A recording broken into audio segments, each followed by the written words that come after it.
बड़ी खबर आपको बता दें, इस वक्त मुंबई, दिल्ली समेत देश के कई राज्यों में इंडिगो की उड़ानें प्रभावित हुई हैं। आज इंडिगो एयरलाइंस की 70 से ज्यादा उड़ानें रद्द हो गई हैं। दिल्ली एयरपोर्ट से 38 और हैदराबाद में 13 उड़ानें रद्द हो गई हैं।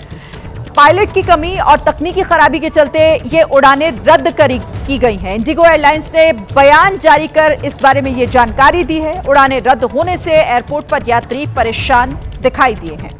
तो मुंबई, दिल्ली समेत कई राज्य जहां पर इंडिगो की फ्लाइट्स कैंसिल हुई हैं और इस वजह से यात्रियों को काफी परेशानी हो रही है।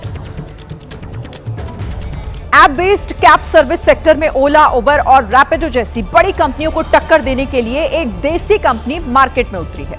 इस कंपनी, जिसका नाम भारत टैक्सी है, कोऑपरेटिव यानी कि सहकारिता मॉडल पर काम करने वाली भारत टैक्सी का दावा है कि वो पूरी तरह कमीशन फ्री राइड सुविधा देगी। इसका मतलब ये हुआ कि ग्राहक जो किराया देंगे वो पूरी तरह ड्राइवर की जेब में ही जाएगा, जबकि दूसरी कैब कंपनीज ड्राइवर से 20 से 25% कमीशन वसूलती हैं।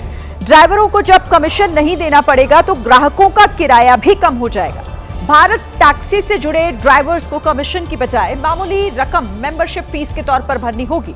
फिलहाल भारत टैक्सी को दिल्ली और गुजरात के सौराष्ट्र में लॉन्च किया गया।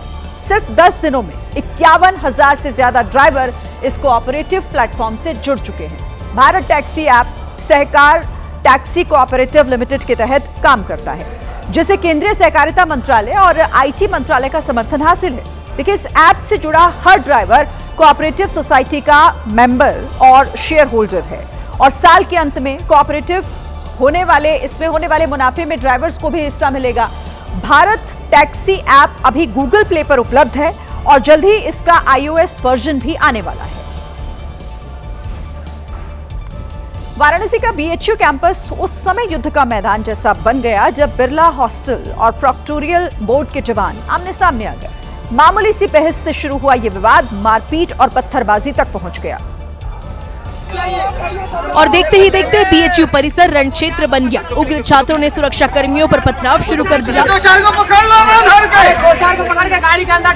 छात्र कपड़े से अपना मुंह ढके हुए थे और सुरक्षा कर्मियों पर दनादन पत्थर फेंक रहे थे। चालू है। बवाल बढ़ता देख सुरक्षा कर्मियों ने भी पलटवार किया और पत्थर का जवाब पत्थर से दिया। बवाल इतना बढ़ गया कि वहाँ कई थानों से पुलिस वालों को बुलाना पड़ा। बीते रात कुछ समय के लिए जंग के मैदान जैसे हालात हो गए। कुछ समय के लिए सुरक्षा कर्मी और छात्र जो है वो आमने सामने हो गए। तनाव को देखते हुए पूरे बीएचयू को पुलिस छावनी में बदल दिया गया।